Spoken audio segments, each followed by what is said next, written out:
Wife left me for another man when I got sick, then tried to get back with me when she found out I recovered and came into money. I, 47M, have been going through an emotional turmoil in my life recently. My wife turned against me and started seeing another man after she got to know that I'm suffering from a terminal illness. It all started around a year back. I collapsed in my office and was rushed to the ER.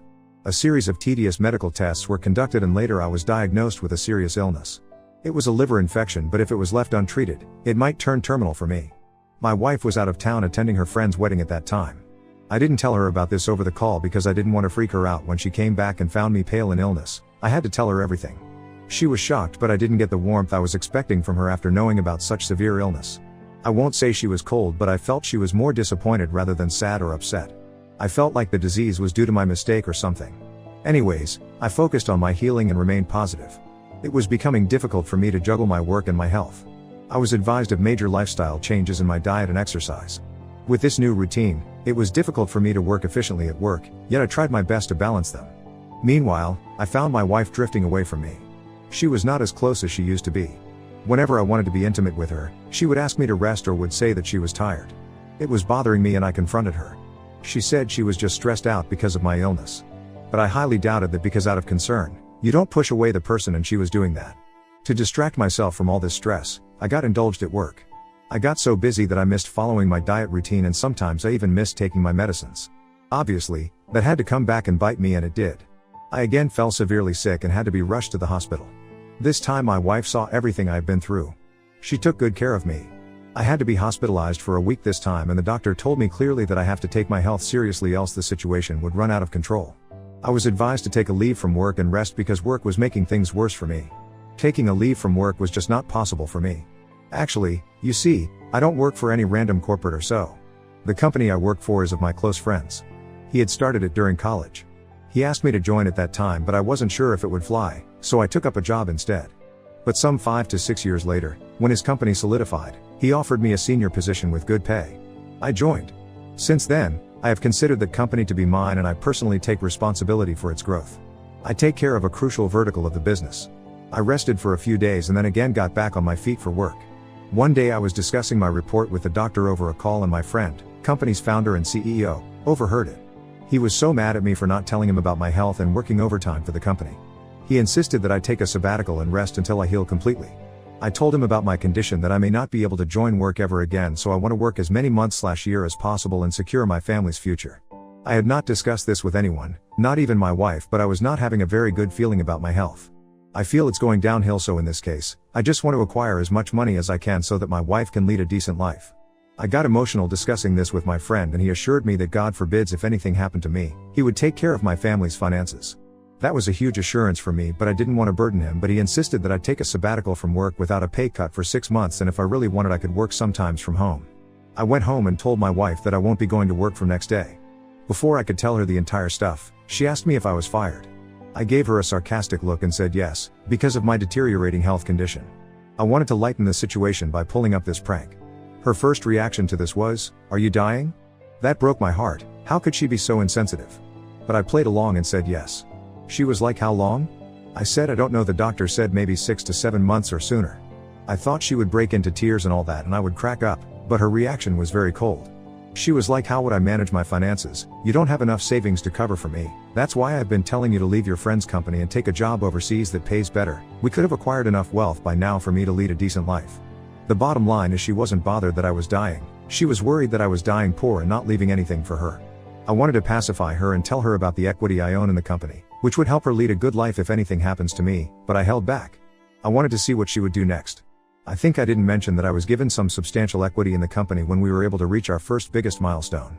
The amount in today's time is close to $1.1 million, and it is going to explode further as the company grows, which I'm sure it would. Since then, my married life has come to a standstill. All conversations have become just transactional. She doesn't even ask about my health.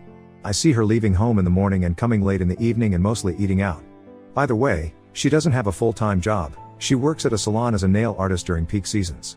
All this was disturbing me, but I focused on my health instead. Then last month, she came and asked me when we were getting divorced.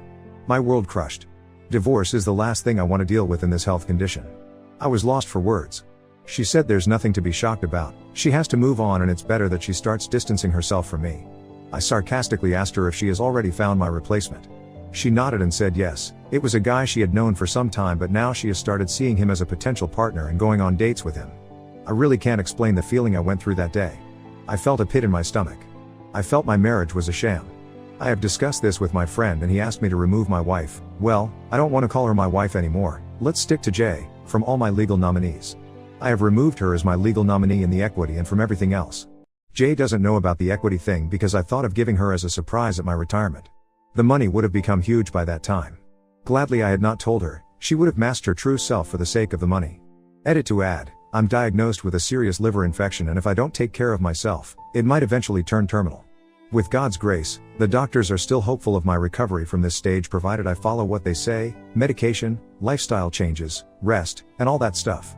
I was just pulling a prank on my wife by telling her it was terminal to freak her out and that prank changed everything.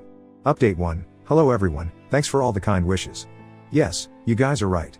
I feel glad that I lied to her about my terminal illness and got to know her true colors, or else my whole life would have been a lie. We don't have children, my parents passed away a few years ago. I do have a brother but we are not that close, so whatever I have would have automatically gone to her. Despite my deteriorating health, I was working so hard over the last 1 year to earn enough money to leave for her, and in return, she did this to me. Initially, I tried ignoring her and focusing on my well-being. I joined a fitness class suggested by my doctor, followed a strict diet, went for runs, and did everything to improve my condition, but I wasn't healing at the pace I should have been. I realized whatever good I was doing for myself was ruined by the mere sight of my wife. I could not stand seeing her getting ready for the dates. She would come home drunk with smudged makeup, and we barely talked. She occasionally used to ask about the divorce or comment on how many days of my life would increase by following the diet. It was obviously a very sarcastic and mean comment. Although I pretended that I didn't care about it, but actually I was bothered by it. It was slowing down my healing process or maybe just worsening it. Before this, I used to have a very boring life. It was just work and family. With family, I mean Jay. Now both of these going out of my life, I had nothing else to do. My friend offered me to move into the rooftop dwelling of the office. It's a one-bedroom kind of setup with a small living room where we used to hang out to de-stress ourselves after work. I accepted it because staying at home was choking me. Staying there would keep me distracted, at least I would be able to walk down the office anytime and catch up with my team and colleagues. Just a week of staying here has made me feel so much better. When I was moving out, Jay asked me if I was moving out permanently. I said until the divorce is settled. She didn't call me after that. Only when the divorce papers reached her, she dropped a voicemail with a thank you note for releasing her fuss-free. Our divorce process went smooth because I didn't have anything substantial to fight for. I had, but she didn't know. The house in which we lived was on a 10-year lease, 8.5 years had already passed, 1.5 years remaining. I agreed to add her name as the tenant and she could enjoy living there for 1.5 years rent-free. She knew I didn't have enough savings and I told her I'm using that to sustain for the rest of my days and my diagnosis. So yeah, everything is settled pretty much. I'm now just focusing on eating right and attending my fitness sessions. I have also started joining some important office calls through my apartment to kill time. My latest diagnosis showed positive movement in my health and I couldn't be happier. Earlier I used to have this feeling that I may not live long despite the medication, but now I feel much more positive and I'm looking forward to a good life. I'll update if anything develops. Update 2. Hello everyone, thanks for checking on me. Like I mentioned in my last update, my divorce was settled and I let my ex-wife live in my house until the lease expired. I was living in the company's rooftop house for a while. After the divorce, I vacated the house. I kept the bare minimum essentials with me and the remaining items shipped to the storage. Yeah, when I went home to pick up my belongings, Jay's boyfriend had moved in with her. He awkwardly walked towards me and said he was sorry to hear about my terminal illness. I just smiled. He asked how much time I had. I said I don't know, maybe some more months. I was relatively calm on seeing my wife's boyfriend. Maybe I had moved on or I was just secretly happy dumping my freeloader wife on him. Health update, it's much better than before. I feel fitter than ever. I have been a lot more involved in my office work than before. Staying at my office building made everything so much better. I was able to work at my own convenience. Now that my health has stabilized, I'm planning to liquidate a portion of my equity to get my life together. I'm looking for a house to settle in. It's been more than 5 months I've been living in the office building. Though my friend insists that I can live as long as I want, I don't want to take unnecessary advantage of his kindness. In between all this, I got a text from an unknown number, identifying herself as AP's wife. She requested a meeting. I agreed. When I met her, she asked me about my health. She looked somewhat surprised and said I didn't look like I was suffering from a terminal illness. I smiled and asked her what else she knows about me and why she wanted to meet me. She told me that her husband had an affair with Jay for more than 2 years, but they had kept it hidden. After my illness came out, and my wife got the house, AP told his wife about the affair, left her, and moved into my house. I was perplexed because Jay knew that the house is leased and not owned. Also, she had just put up an act of finding another man because of my illness, but in real she had been cheating on me way before that. AP's wife was devastated by all this because according to her, Jay had lured her husband into the affair because 2 years back he got an inheritance money from his father. AP looks quite older than us, maybe in the late 50s, and they have grown-up kids as well. She was okay to reconcile with her husband if Jay left him alone and hence wanted my help. I asked her if she was sure about this because AP has been cheating on her for 2 years. She said yes, because she didn't want a broken family and they had plans of retiring together, and now she cannot fathom living alone in the retirement age of her life. I'm not judging her at all, it's her choice if she wants to get back with her cheating husband. They were not yet divorced. I dropped the truth about my health and she was delighted. She congratulated me on my recovery. She asked me about my next plan and I told her that I was planning to have my own place. That's when I told her that the house in which Jay and AP were living was not owned but leased for the next 1.5 years. Her eyes lit up with all this information. I understood what she was going to do. She thanked me and left. The next morning I woke up with my phone buzzing nonstop from Jay's calls and messages. There were several voice notes that said, "Why did you lie about your health? Why didn't you tell me about your recovery? You cheated by hiding about the equity thing." It was so funny to hear all those panic messages. She then visited my office. I saw her through the conference room yet asked the receptionist to let her wait for a couple of hours. I know it sounds evil to say this, but I enjoyed seeing her anxious. The tables have turned. Months ago, I was living my life in the same anxiety and desperation, seeing her getting ready for her dates and coming back home drunk late night. When she was finally let into my cabin, she stormed inside and shouted at me. The same thing that she said on voicemails. I heard every bit of it. Rather, I enjoyed her rage. It was coming from a place of misery. I smirked at her and asked how long she had been cheating on me. She stood silent. She tried to lie that it was only after my illness. I gave her the look that I knew it all. I asked her to confess everything. Told her I knew she had been seeing AP for 2 years, asked her if she was with me only for money. She confessed it was just casual friendship, which meant nothing. It was only after the news of terminal illness that she slept with AP. I was like, cool, this is what you do when your husband is dying, you sleep with another man. She was still lying. I pestered her to speak the truth. She started crying and pleading to get back together. She said I had no substantial savings, so when she got to know that AP inherited $1 million wealth from his father, she went behind him. But AP was not ready to leave his wife until Jay proved herself to be worth and not a gold digger. So, she offered to give the house to AP if he left his wife and married Jay. So yeah, she was planning to deceive him as well, but AP's wife discovered me and dropped the truth bomb just at the right time. I smiled and asked her to leave. She requested to meet for dinner. I refused and asked her to leave. She was like, now that everything is sorted, let's get back together and restart our lives, now I have no complaints from you. She tried to use her tears to get away with her request, but she forgot that she was no longer my wife and that I would give in to all her demands. I asked her to leave, else I would call security on her. I tell you, nothing is more fulfilling than seeing the defeated face of your cheater partner. I'll update after settling down with my new life. Update 3, hey people, I'm feeling so happy to write this update. My latest diagnosis report confirms that I have healed completely. I have lost almost 25 pounds from the time I was diagnosed with liver disease. It had to do a lot with my lifestyle. I was so busy making money for my family, read ex-wife, that I didn't care about my health. And of all it for what? For nothing. She divorced me as soon as she got to know I was dying. The last I updated on this thread was Jay showing up at my workplace asking for a chance. Actually, what happened was, after meeting with me, AP's wife went straight to AP and told him that Jay was a gold digger and was with him just for the money. Until now, AP was defending Jay because she had let him move into the house. But when he got to know that the house was leased and she soon would be completely dependent on him, he felt betrayed. There were several other lies Jay had told him to manipulate him into her skirts. She was indeed behind him for his inheritance money, but AP's wife was adamant about not letting that money go to Jay because it was for her children. Eventually, AP's wife was successful in throwing out Jay from AP's life. I don't know what dynamics AP was having with his wife and his family. AP's wife used to be in touch with me earlier and gave me updates, but now we don't talk. I asked her a few times how could she forgive her husband's cheating, but she was reluctant to take personal questions, so I didn't ask her further. Ex-wife tried all means to reconcile with me, calls, emails, texts. When it became too much, I blocked her from all platforms. When she got to know that I was getting a place for myself, she showed up at my office and sent me flowers and gifts at work. The thing is, she doesn't have a job. The house lease is about to expire in a couple of months. I got to know from one of my neighbor buddies that Jay had rented out one of the rooms of the house to a bachelor for over a year. The rent covers her other expenses.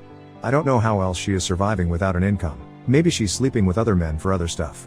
Anyways, now I believe everything happens for a reason. A good reason. My health is sorted. I have bought a place for myself. It's a small 2-bedroom penthouse, but it is cozy and I have designed it to my taste. I couldn't be happier. A lot of you, even my friends and family, recommended that I start dating again, or at least start meeting women.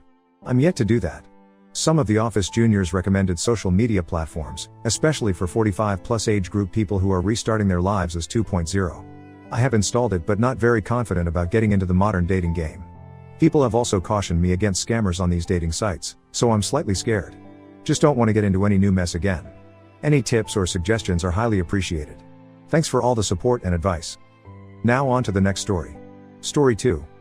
Discovered my wife went on a honeymoon with her AP, after our marriage. Then I went to her work and exposed them. I, 29 male, had just relocated to a new city. It was during one of those nights of trying to get acquainted with the new surroundings that I met my current wife. We would go on to date for a year before tying the knot shortly after. The initial stages of our relationship were pretty much like any other new marriage. Blissful, full of adoration for each other, and wanting to spend any chance you get together. But some red flags were already looming in the background. While dating, my wife had a lucrative job that came with many perks and benefits that would trickle down to me by virtue of being her better half. My wife introduced me to her boss and seemed to be going on well as we got along just fine. I had to play the supportive husband as my wife's job entailed a lot of traveling to various states for meetings. I didn't make much out of it, as it was usually a team traveling together with their boss in tow. I never complained until this one time, 2 weeks after the wedding, when my wife talked of going on a business trip with her boss only. It only seemed right that we spend a bit more time together since we were still in the honeymoon phase. I mentioned the same to her and even tried to stop her, but a furious fight occurred instead. We had never had a fight before. She called me unreasonable and I couldn't help but wonder a little about these business trips. In the end, she definitely still traveled with her boss, totally disregarding my feelings. Feeling distraught, I turned to my friends for advice and their take on the matter. In unison, they all suspected that something was amiss. This just escalated my curiosity, but I had no option but to wait for her return.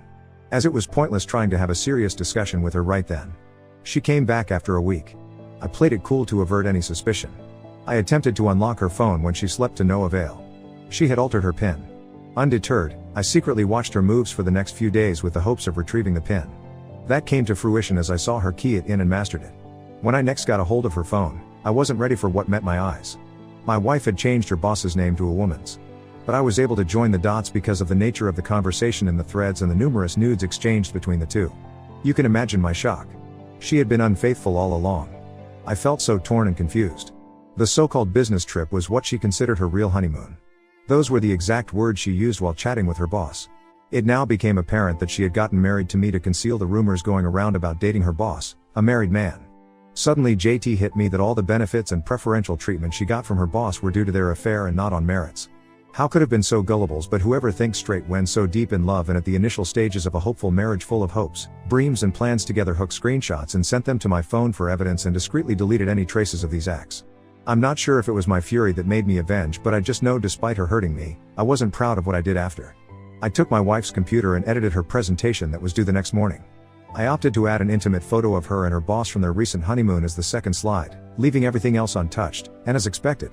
The next morning she went to work with her presentation unsuspecting of anything. About an hour later, I received a call from a very frantic and hysterical wife of mine. She had done the presentation and instead exposed herself and her boss to all and sundry. She had the audacity to say I had ruined her life and all that she had worked for. What ensued next was her coming home raving mad and trying to hit me. I asked her to leave to avoid any other confrontations at that point, and she refused.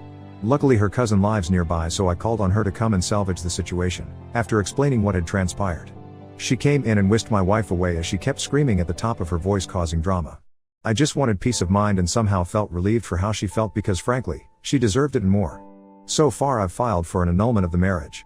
We've only been married for under a month, and I don't wish to be associated with her in any way, ever. So, I'll emerge pretty unscathed except for the tremendous emotional trauma. My wife, who doesn't even deserve that title, tried slithering her way back to her boss's arms. But he too wanted nothing to do with her. He opted to now focus on his family going forward. She has become miserable and a shadow of herself, depressed. So, I'm wondering, was it worth it to throw a good man in marriage to boot under the bus? All the time, emotions, and money I invested in this held no water after all. I felt so betrayed, used, heartbroken, and sad for all the time I wasted that I'll never get back. All in all, I've taken my lessons and have decided to take it one day at a time as I wait for the annulment to be finalized.